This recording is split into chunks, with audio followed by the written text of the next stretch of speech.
This is the Italian Real Estate Podcast, here to help you with the ins and outs and basics of Italian real estate, presented by ItalianRealEstateLawyers.com. Hello there, and welcome to another edition of the Italian Real Estate Podcast, presented by ItalianRealEstateLawyers.com. Of course, we are back at it again with Italian attorney Marco Permunian. How you doing, man? Good, how are you? I'm doing great, thank you. So glad to hear you're doing well. And today, we are continuing our little mini-series here about where might be worth considering living in Italy, some of the places we might think of and some of the places that maybe you should think of, or some of the places to explore if you are looking for property. Specifically today, we want to focus on waterfront property by the sea. Last time, we talked about living by the lakes. Both of us absolutely love lakes. But this time, we thought it might be worth talking about a different type of body of water. So, Marco, maybe let's just get started off with, if you were to think about someplace by the sea, what would be your number one choice? Thank you. At the end of the day, I believe that choosing where to buy a property by the sea is 100% a personal choice. So there is no right or wrong answer. But I guess my preference, if I had to choose among all of the places and cities by the sea in Italy, if I had that option, I would probably go with Sardinia. I would probably purchase a waterfront house in Sardinia. It's very beautiful.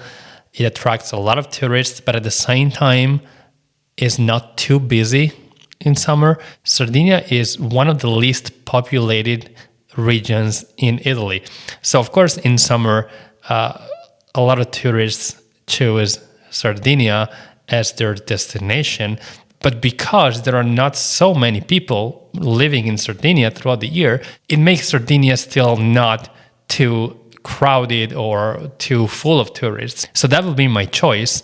And it's, of course, very beautiful. It's no secret. Everybody knows Sardinia around the world. So I think it's probably one of the most chosen places by people who want to purchase a house by the sea. And I believe other popular regions would probably be, Sicily or Puglia, regions that everybody knows around the world that are very famous. And there is a reason, because they're beautiful.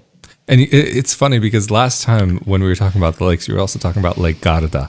This is another one of the places where people happen to be some of the healthiest in the country and some of the longest lived.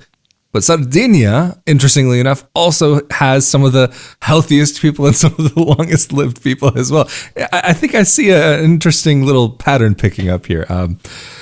I believe there is actually a documentary, and if I'm not mistaken, Sardinia is the place, along with Japan, with the longest living people on Earth. I think I know the one you're talking about. Sorry? Yeah, that has to do with the lifestyle, the nutrition, but it is exactly like you said. It's the place, or one of the places on Earth with the longest living population, with the highest percentage of people that reach the age of 100. It's crazy. Right. Yeah, I mean, even I can't remember the name of the tea, but there's a special herb that they have that grows on the island, and it just happens to be the perfect place for this type of herb to grow. It doesn't grow in many places on Earth, and it's something that some of the locals will end up drinking, and it's supposed to be great for the body, great for the mind, and great for the heart, great for everything. And I wish I could remember the name of it off the top of my head. I actually have some in my kitchen, funny enough, but it tastes horrible. Different topic for a different day. But even the food there, they have a very particular style of doing things. And even like when you go to like Italian food festivals, you'll always see one stall that proudly has the Sardinian flag and the beer and the meat and everything that they do. And there's something about the feeling that of an island lifestyle that people seem to really enjoy out there, both who are local and those who go out there as tourists, or even to purchase a home and relocate there. But if you were to start thinking about another place, where would be some other places that you would consider recommending to your clients? Well, I believe personally, the second area that I would suggest to my clients would be Puglia. Puglia is very beautiful. There is a place that is called the Maldives, so like the islands, the famous islands, because the water is as clear as it is in the Maldives. Wow. And a lot of people from northern Italy, so from my area, they go on vacation to Puglia in summertime. And I know there are very large communities of Americans in Puglia. And so that's definitely an area that I would suggest to consider to my clients who want to purchase a property by the sea. But what about you? What would you think it's the area that you would choose in Italy if you had the option to buy today a waterfront house? Yeah, that's a great question. Like, I'm not at the point in my life yet where purchasing property is something that is quite in the cards quite yet. But I can definitely see why you would think about Puglia or why you would recommend Puglia, because I've only ever really heard of wonderful things like Bari or Lecce, these different places, or Monopoli, whatever it's called. And even actually, it was funny, one of my favorite places to eat in Rovigo, in your town, is owned by a family. And so the mother is from your area. She's originally from the Polesine, but the father is from the south. He's from Puglia. And they bring a lot of ingredients from there, and the olive oil from that part of the country is absolutely out of this world.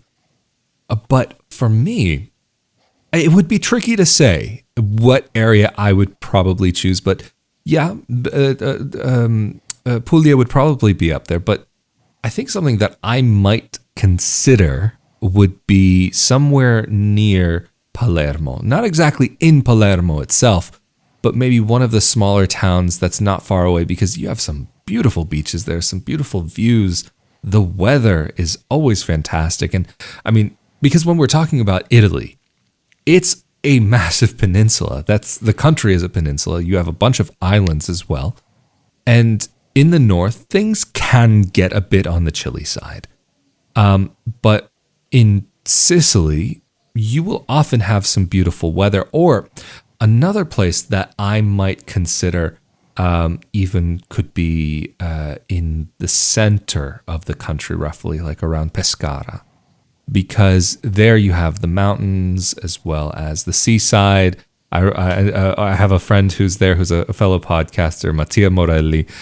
He does a podcast actually teaching Italians how to learn English and about how to speak English and so on. And he was telling me about how you can go skiing in the morning and you see the beach from the top of the mountain. You ski down, you drive down, and for lunch, you can be on the beach in shorts, eating seafood, and having a nice day at the beach. So I think something like that for me, especially as somebody who really does love the mountains and who enjoys the snow, that would probably be something that I would really look very closely at.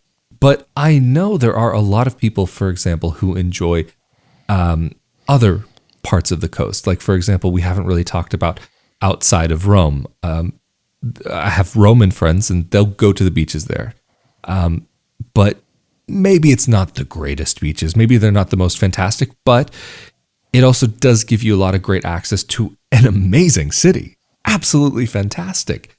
But there's other areas like maybe, what we haven't even talked about. I mean, like Salerno. I mean, this is like, or the Cinque Terre. Like, these are the classic places that so many people want to go. But I don't know if I would necessarily want to live in those places because of how touristy they are.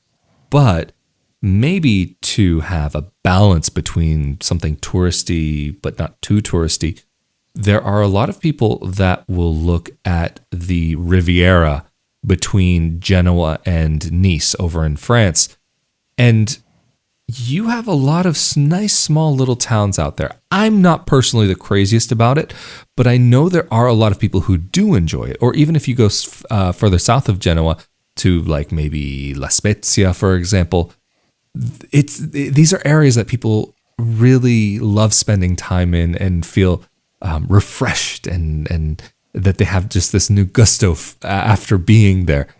But if you were to choose a place maybe that would be more of a vacation spot than for living, would you also pick Sardinia as that top choice for yourself? Or what would you think of maybe keeping somebody in mind who's maybe looking more for a property to invest in that they could turn into an Airbnb?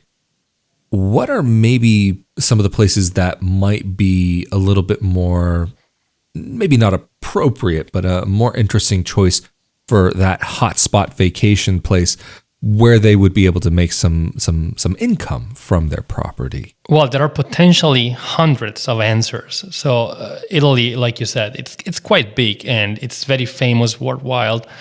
We have a lot of beautiful places, a lot of very famous and touristy places. So it's not an easy answer. There could be multiple correct answers, but probably the place that I would choose personally, maybe it has to do with the fact that it's in my region, that I know the area very well, that I know that tourists never stop going there. It's crowded the whole year. People coming from Russia or America or basically anywhere in the world, they just come constantly.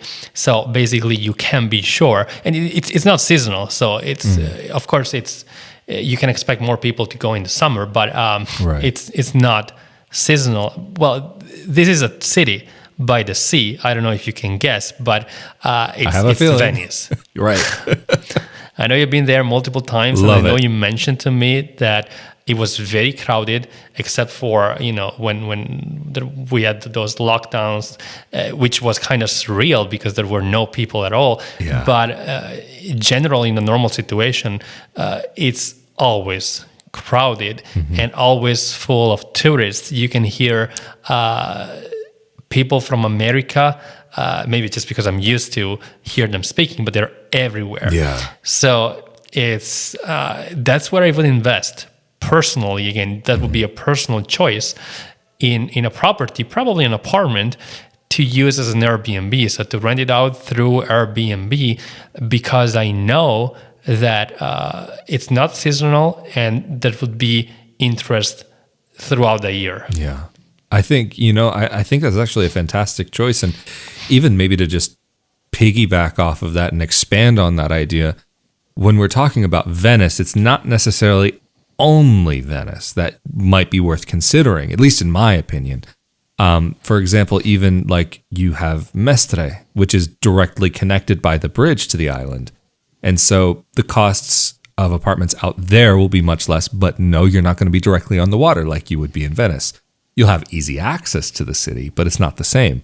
Or another place that I know ends up being very popular among Italians for vacation, more in the summer months, especially because of the beach, would be, say, like, for example, Lido or any of those other island areas around there, or Murano, Burano, all those little other islands. But I think in the end, what your recommendation would be regarding Venice probably makes the most sense, especially because that is the island or group of islands that people know best. And then not to mention, it's Venice. I mean, I think that's pretty plain and simple right there. But Marco, I think this might be a great place to end off this episode. And if anybody is interested in finding their dream home by the water, maybe even in Venice or any of the other places we've talked about in this episode or in the last episode, maybe to live on a lake, how can they get in contact with you and your team? People can contact us through our website, ItalianCitizenshipassistance.com, or give us a call. The number is on the website. Absolutely fantastic. And of course, if you're interested in more discussions around the topic of moving to Italy and also on the topic of purchasing property in Italy, be sure that you are subscribed to this podcast, either as the audio-only podcast or on YouTube, where on YouTube you also get the benefit and bonus of being automatically subscribed to the Italian Citizenship Podcast, so you can hear a little bit more about some of the nitty-gritty details about what it can take to actually move to Italy from a legal perspective. But anyway, thank you again, Marco, Mr. Permunian, for being available and here with us for this episode of the Italian Real Estate Podcast presented by ItalianRealEstateLawyers.com. Of course, also I'm Rafael Di Furia. Stay safe and healthy out there, and we will see you all next time. Later. Thank you.